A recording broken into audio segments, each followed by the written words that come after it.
Oh, welcome to the White Guy Show. I'm Whitey, and today um, I was just clicking around some other people's channels and watching movie reviews, and I realized I don't think I've reviewed Under Siege. I've had three or four White Guy channels that I've had to delete over the years because it kept changing the terms of service, and do I go back and edit them and try to get rid of curse words and all that stuff, make it PC? So I would just start a new channel because I only had so many subs. And so I don't recall if I've ever done Under Siege, but I'm pretty sure I've never done it on this channel. So I'm going to review Under Siege. If you're not familiar, it came out in October 9th, 1992, directed by Andrew Davis, and it stars Steven Seagal, everybody's favorite goofball hero, Steven Seagal, Tommy Lee Jones, and Gary Busey. And the plot, I'll try to get you the plot. So, first thing you got to know that the bad guys find out eventually is that Steven Seagal is a former Navy SEAL, I believe, special forces of some nature, and had some kind of kerfuffle, punched his CO or something, and the captain of the ship that he's on in the Navy out in the ocean um, pulled some strings to get him on board his ship as the cook so that he could do the last few years of his 20 years and get his retirement and pension, all that stuff. Meanwhile, Gary Busey is the second in command of the ship, but he's conspiring against the ship's captain and his country to get a hold of some missile systems, and some to terrorists or something overseas, or whomever the best buyer is. And this is in the early 90s, so they had, it was like Tomahawk missiles or something. They were brand new. Tommy Lee Jones is the primary bad guy, who's with a group of like mercenary types, a lot of ex-military, just a lot of bad, tough dudes. And they're going on to the ship under the guise of being a rock band, okay, who are going to perform a show, and it's the ship's captain. It's his birthday, and so right as the captain is about to kind of stumble upon this plot, in a way, Gary Busey, who again the second command, he's the ex of the ship, he says, "Sir, I wasn't going to tell you this, but it's your birthday, and we have a surprise party for you." And so that covers all the shenanigans of the bad guys at first. Jordan Tate, the gorgeous Jordan Tate, is the name of the character, played by Erica Elniak, is basically a stripper who's on board. She's going to come out of the cake, and then like probably takes like a pill for seasickness or something, and she falls asleep. She wakes up later and gets involved in all the whole story. So the bad guys come in on a, supposed to be a rock band playing the show, and then they shoot up a bunch of the sailors. They end up killing the captain of the ship, and then they take the remaining sailors and hold them as hostages and put them in somewhere in the ship, under the balls of the ship. And Steven Seagal, who pissed off somebody, I forget who, um, somehow he ends up getting arrested for, I think, like assaulting an officer again, and they put him in the reefer, which is the freezer, and lock him in there with a security guard to keep an eye on him. And then, so when all this happens, the security guard guarding him gets killed. He manages to escape, kill the bad guys, and of course he's good with like knives and ninjutsu and all this kind of stuff. And his name is Casey. The character, Steven Skull's character's name is Casey Rybak.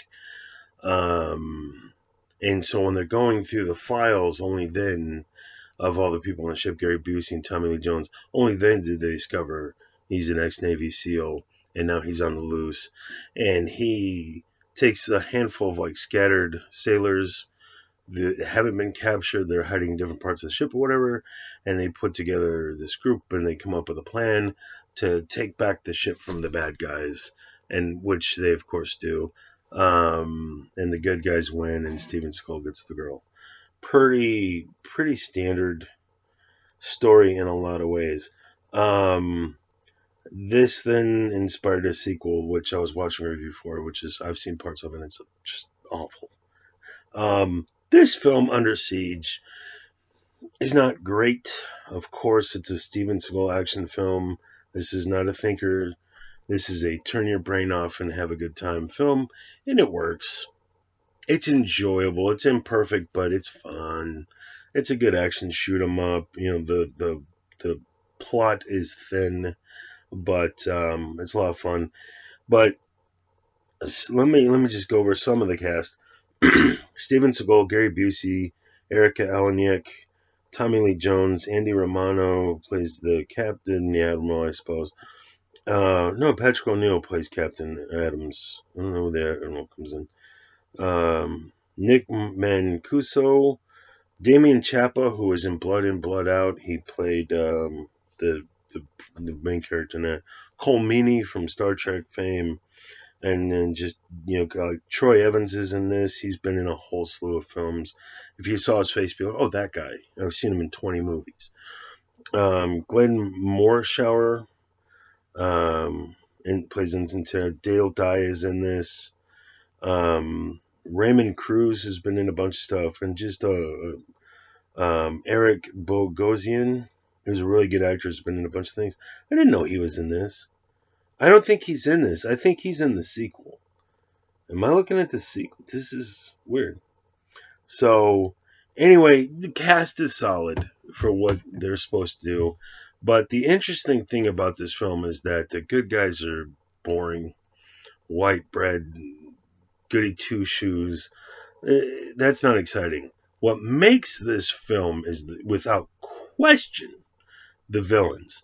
Tommy Lee Jones and Gary Busey, especially in the early 90s, are like number one and number two of over the toppery that works and is fun. They're talented actors, and their back and forth through this is at times just hysterical. At one point, Gary Busey's dressed as a woman, and then when they're, as part of the ruse, as part of the party, and then at one point, when he's flipping through the files, he's like, you see this? They say I need help, mental help. And Gary Busey looks up, do I look like a guy who needs mental help? Meanwhile, he's dressed like a woman, and looks ridiculous. And Tommy Lee Jones, deadpan, goes, not at all.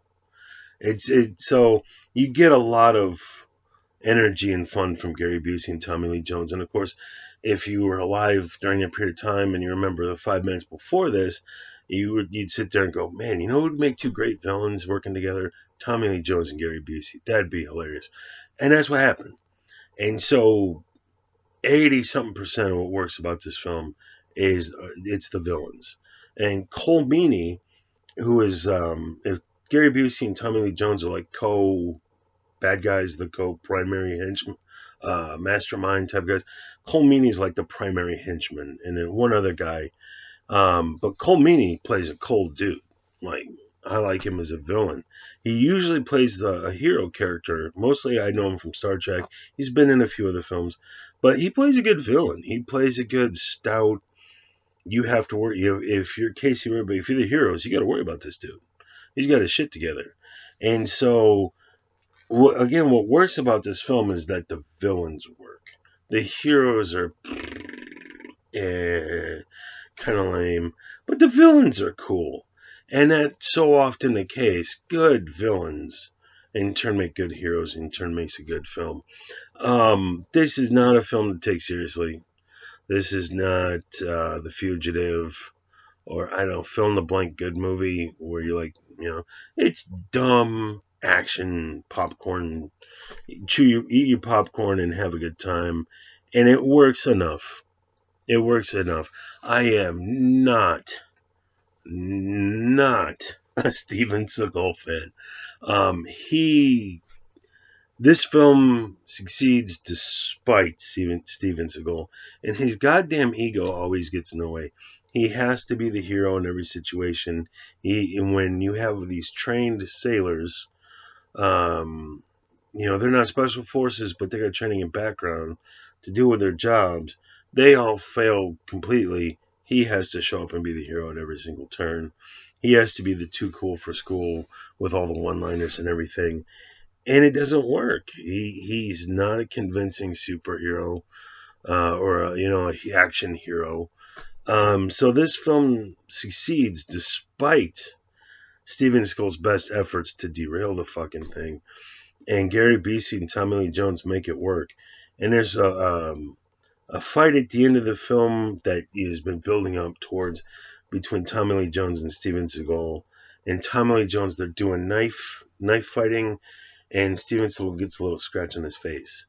And you can just tell Tommy Lee Jones had just enough juice to be like, I gotta at least cut this guy once. It's the big fight at the end of the film. It can't be so one-sided.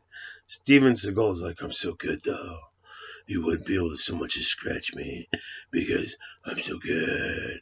And it's just like, okay, thank you, Steven, but that makes for boring as shit movie.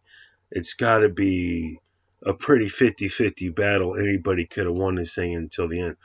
And so thankfully, Tommy Lee Jones has enough juice that he, was able to be like, I got to at least stand up against this guy and hold my own for a while and at least cut him. And so they put that in there despite Steven's goal. You could just tell the way the scene played out that's exactly what fucking happened behind the scenes. So it's okay. Under Siege, like I said, turn your brain off, eat some popcorn, have some laughs. Action, set pieces, all that stuff. It looks fine. Early 90s action film, it looks fine. It's not embarrassingly bad or nothing like that. It's not phenomenal. It's okay. The environment that they in has to be intriguing enough to make the action scenes work. It does. And again, the cast is solid. I like the cast. Cole Meany, Damian Chapa, Troy Evans, Glenn Morshower, Raymond Cruz. They make it work. The cast helps a lot, having a good cast. And Erica Elniak, is she hot? Is she hot? And in the era of feminism and all that stuff in modern current year, we should have had a fat chick in there or something, but it helps that she's gorgeous.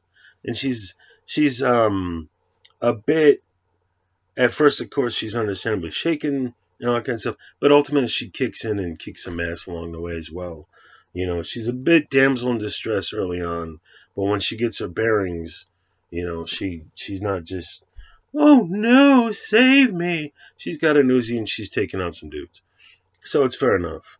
It's middle ground enough in that respect that I don't think anybody would be too upset about it. But you can't take this film seriously enough to be upset that she's there because she's got a hot body. It is what it is. So Under Siege came out in 1992. It's fair. It's a fair, fun shoot 'em up. I'm gonna just take a moment and see. I know this was at least relatively successful at the box office. It did well because there was a second one. If a film bombs, you don't get a sequel. All right, I've already given up on looking up what the grosses were on this film, but it did pretty well, and it's memorable. Here we are 20 years later, and I'm talking about it. I remember it from my youth, so it was a memorable enough and to entertaining enough film. So Under Siege, if you haven't seen it, go check it out. It's fair. It's okay. So that's it for White Guy Show here. If you enjoyed this review, watch some of the other ones. Subscribe to the channel. Help a brother out with some $20 or something on Patreon, PayPal. Hit the like button. Oh, you can't dislike it though. Oh, a win for Whitey. Cheers.